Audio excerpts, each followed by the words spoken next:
दीदी के गुंडों को भी कहकर जाता हूं, दूसरे चरण में भी मत निकलना, वरना 5 तारीख के बाद उल्टा लटका कर सीधा কিভাবে ভেঙেছে দেখুন গাড়িটাকে, সর্বত্র গাড়িটাকে কিভাবে ভাঙচুর করেছে দেখুন, প্রাণে মেরে ফেলার, প্রাণে মেরে।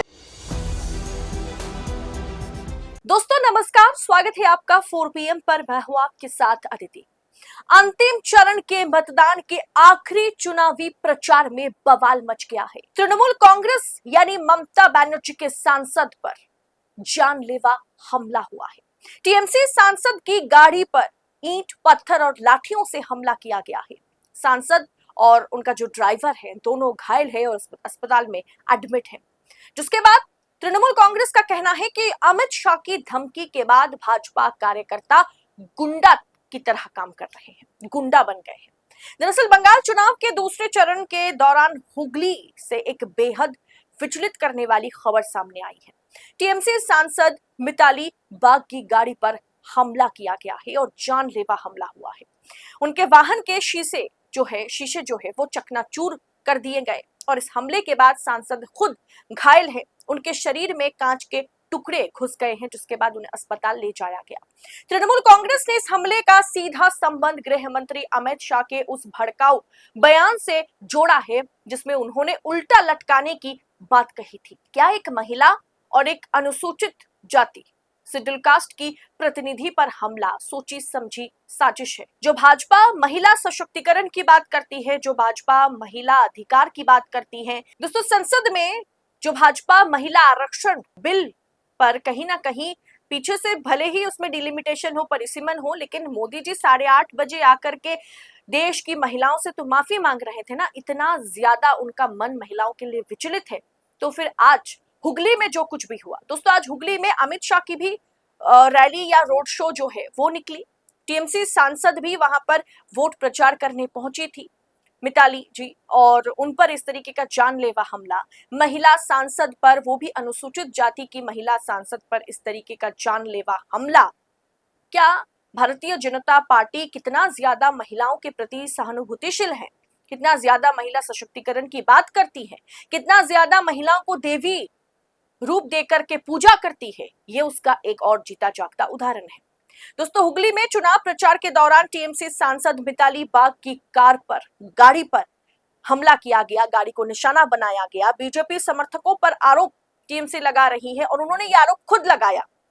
उन्होंने बकायदा उस समय वीडियो भी रिकॉर्ड करी, वो रो रही थी, चीख रही थी, पुकार रही थी मदद के लिए, साथ में वीडियो बना रही थी और उन्होंने कहा कि भारी पत्थरबाजी की गई उन पर, जिससे कार की जो विंडशील्ड है वो टूट गई है। शीशे के टुकड़े सांसद के शरीर में चुभे हैं, जिससे वे बुरी तरह से रोती हुई नजर आ रही थी। কিভাবে ভেঙেছে দেখুন গাড়িটাকে, সর্বত্র গাড়িটাকে কিভাবে ভাঙচুর করেছে দেখুন, প্রাণে মেরে ফেলার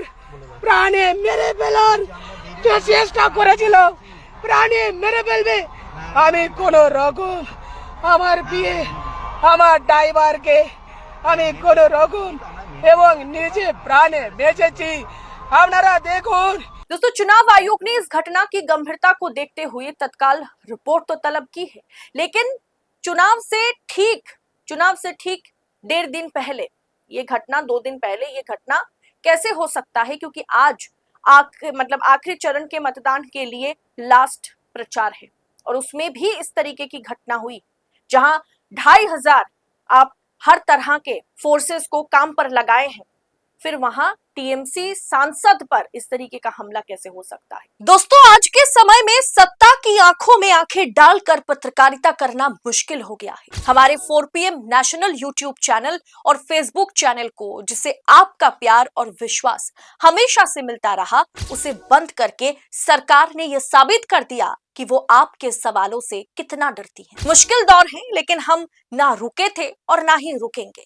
हम सच के लिए हमेशा लड़ते रहेंगे। ऐसे में 4 PM उत्तर प्रदेश यानी 4 PM यूपी को ज्यादा से ज्यादा ज्वाइन करें और स्वतंत्र पत्रकारिता को जिंदा रखने के लिए जितना हो सके उतना हमारा आर्थिक सहयोग करें। आपके सहयोग से ये जंग हम जीत कर रहेंगे। तृणमूल कांग्रेस ने इस घटना पर कड़ी प्रतिक्रिया देते हुए अमित शाह को जिम्मेदार ठहरा दिया है। टीएमसी पार्टी ने ट्वीट करते हुए कहा कि अमित शाह ने हमारे नेताओं को धमकी दी थी कि जो घर से बाहर निकलेगा उसे उल्टा लटका दिया जाएगा। आज उस धमकी पर अमल कर दिया गया है। हमारी सांसद मिताली बाग, जो अनुसूचित जाति समुदाय से आने वाली एक महिला प्रतिनिधि हैं, उन पर बीजेपी के गुंडों ने जानलेवा हमला किया। टीएमसी ने यह भी आरोप लगाया कि यह हमला कोई इत्तेफाक नहीं है।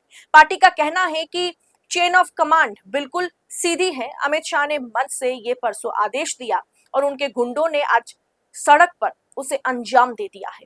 टीएमसी का दावा है कि जब हार सामने दिखती है तो बीजेपी हिंसा, खून, महिलाओं पर हमले जैसे ओछी हथकंडों पर उतर आती है। पार्टी ने टीएमसी ने इसे एक सांसद की जान लेने की कोशिश करार दिया है। जरा सोचिए दोस्तों, इस देश में आपको मैंने पिछली खबर में दिखाया था कि किस तरीके से party president, Bharatiya Janata party के राष्ट्रीय अध्यक्ष को सीआरपीएफ की काफिले में, मतलब उनकी काफिले में सीआरपीएफ की गाड़ी में बिठाया जा रहा है फुल प्रोटेक्शन के साथ, जो चुनावी नियमों का उल्लंघन है। और वहीं दूसरी ओर टीएमसी के सांसद पर जानलेवा हमला होता है। कोई प्रोटेक्शन नहीं, कुछ नहीं। दोस्तों, टीएमसी का कहना है कि दिन दहाड़े एक अनुसूचित जाति की महिला, खैर मैं तो इस बात को कहना पसंद नहीं करती हूँ बार बार, वो देश के पार्लियामेंट में मेंबर ऑफ पार्लियामेंट है, सांसद है, ये सबसे अभी फिलहाल के लिए उनका सबसे बड़ा परिचय है। इस बार बार अनुसूचित जाति, वो शेड्यूल कास्ट से है, कौन सा कास्ट है, कौन सा जाति है, कौन से धर्म से है, ये परे है, ये उसकी बाद की बात है। लेकिन एक महिला प्रतिनिधि पर, मेंबर ऑफ पार्लियामेंट पर इस तरीके का हमला बीजेपी की शर्मनाक मानसिकता को दर्शाता है। एक तरफ लोकतंत्र के पर्व की दुहाई दी जा रही है, 2500 से ज्यादा फोर्स तैनात किए गए हैं, और दूसरी तरफ एक निर्वाचित सांसद की जान पर बात आ गई है। गृह मंत्री के बयान पर चुनाव आयोग का खामोश रहना और जमीनी हिंसा इस तरीके से फैल गई है पश्चिम बंगाल में, वो भी चुनाव से ठीक 2 दिन पहले। आखिरी चरण का मतदान बस बचा हुआ है। अब दोस्तों, क्या चुनाव आयोग ने जो दिखावे के लिए एक रिपोर्ट मांगी है उस पर कोई अमल किया भी जाएगा? क्या इसका कनेक्शन किस तरीके से अमित शाह ने भड़काऊ बयान दिया था उसके साथ जोड़ा भी जाएगा?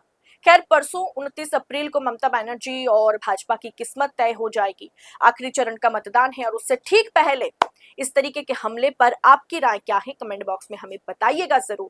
और ऐसी तमाम खबरों को यूं ही पड़ताल के साथ पाने के लिए 4 PM के साथ बने रहे। आजाद पत्रकारिता को अपना भरपूर सपोर्ट दे, चैनल को ज्वाइन करें, वीडियो को दबा करके शेयर करें, ट्विटर, फेसबुक पर 4 PM को फॉलो जरूर कीजिएगा। बहुत बहुत शुक्रिया आप सभी का। जय हिंद, जय भारत।